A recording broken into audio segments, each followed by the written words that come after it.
Don't trust what you read on the internet. Boy, isn't that great? I mean, isn't that with everything? I shouldn't trust anything that comes from anywhere unless I know for a fact that it's true. Why do people say these things? I just question. It's because it's so common for them to, or perhaps because they don't use the internet. I mean, gosh, would you rather I watch television or the media? And how is that any different from the internet anyways? I mean, let's be honest. If you go online and you Google something, let's say it's about news related or about the world, well, what are you going to get? Okay, you're going to get CNN, you're going to get maybe if you're lucky, RT. Maybe you're going to get some websites that you maybe don't know, even though they're the same thing as the mainstream websites or just reposted articles. You're going to get basically the mainstream press. And the reason why is because of censorship. So what much difference is the internet compared to television at this point because of censorship? Well, not actually very much. So, yeah, the internet is pretty darn alike because unless you go through pages and pages of search results, which the average person does not, you're likely going to come to similar conclusions as to watching a television. In fact, you might actually be even smarter because you're reading things yourself and you're looking into it for yourself. In fact, you might even run into independent media articles, you might even watch videos, you might see it from content creators like me who are fully independent, and soon you realize that you don't need to get all your information by a corporation. Oh, that's a big distinction. So instead of saying don't trust what you read on the internet, maybe you should say don't trust what you read from corporate sources that are all owned by the same people. Maybe you should get more specific, because the internet, as far as I know, has been a freeing tool for people. If it weren't for the internet, we wouldn't discover many things because people wouldn't be able to research on their own behalf, and we'd be taking a lot more for granted from the mainstream institutions and the mainstream professionals and the experts. No, we have the ability now to enlighten ourselves as a library full of knowledge. You don't have to go to a huge library and pick up a book and fear that the book is going to burn. No, you got databases and you can create your own content. That's creativity. That's knowledge. But no, don't trust what you read on the internet. My gosh, I mean, why should we accept anything as truth unless we have knowledge ourselves of this world? And we shouldn't even be getting our knowledge from the internet or from television or from anything but our own nature and the nature of the world that we live in anyways as well. That goes above all levels of knowledge. Are you making philosophies? Are you making observations and looking at human behavior? I mean, how are you going to see that through the internet? Maybe looking at Carl Jung's works and maybe looking at psychiatrists and maybe even the alternative Scientology views. Right, all that can be helpful for people, but without the internet, how would you see all those perspectives? Oh, maybe I'm being brainwashed by Scientology. Well, how would you know if there wasn't the internet?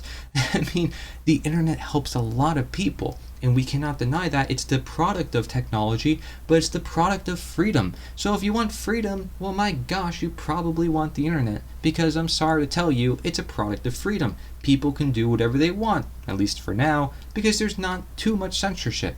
But on search engines, which most people use on the internet, there is censorship, unless of course you don't use those mainstream search engines. So we have to again make another distinction between don't trust what you read on the censored internet and don't trust what you read on the decentralized internet. Okay, both you shouldn't actually trust, but blindly trust. Why should you trust anything? Again, the statement is just redundant. It's not really that important because you should just look at everything critically. Why should you accept anything? I mean, come on. We might as well say that for everything in the world. We don't know what to trust nowadays because, let's be honest, with everything happening in the world, how much of it you actually created? How much of it was actually influenced by you? I mean, you're mostly just a respondent to it. You're mostly just like sitting back and things are coming your way and you're like, oh, I gotta dodge, and it's like, I guess gotta live with it, right? You're most likely not somebody who created these problems. So the internet helps you look at what's going on, reflect and say, well, maybe I shouldn't trust my doctor's advice, or I should look into it more and see if he's actually correct. Let me look up studies. Let me see how he got his knowledge, right? Let me look at his education. Let me do more research for myself to understand those topics. I mean, enormous amount of information. All it is just the equivalent of a book put online, and that's what mostly it is anyways, and it's just archived and it's all stored there. I mean, you can access newspapers from back then, which you can only get from going to museums and going to libraries in person, but now you can access them online. My gosh, great. You can access decentralized documents. Great. I mean, gosh, otherwise it's going to be stuck in some CIA basement the whole time and nobody knows about. And it could probably help a lot of people potentially. I mean, just look at Bright Insight, that channel on YouTube.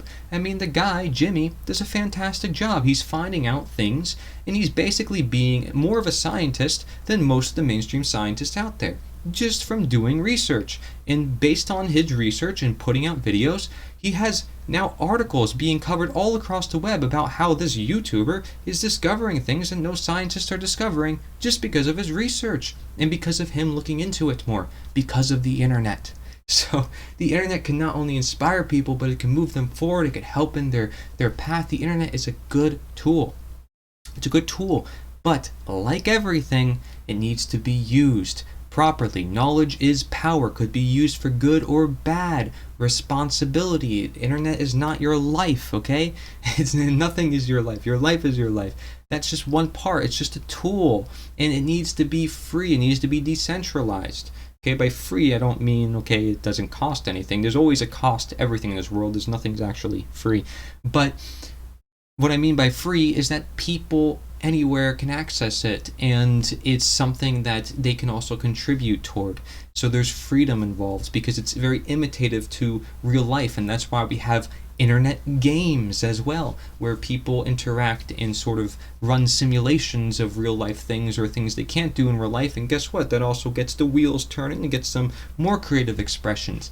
The internet is a beautiful place. It does more good than harm. Again, it's dependent on the user. We are the ones that created it. And so long as it's free and less censorship, then we will be good. So focus on that. Focus on the problems with the internet, and don't just brand the whole internet as bad. It's like me saying the media is bad. Like, what media? The billions of channels that are out there with the billions of people that are out there?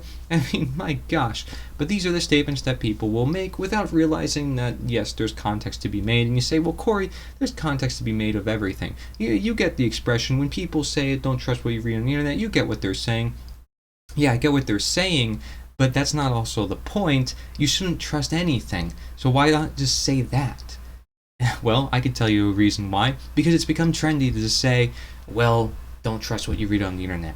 And it kind of just feeds into the idea of don't do your own research. Don't look into things that's happening in the world. Just go along with everything. Trust the media, trust the mainstream sources. And do we really want to do that based on history? Based on what we see throughout countless regimes of history and propaganda? We should probably think again. Thank you very much for listening. Corey Eden Engelot. Always think before you speak and act. Nature is the answer.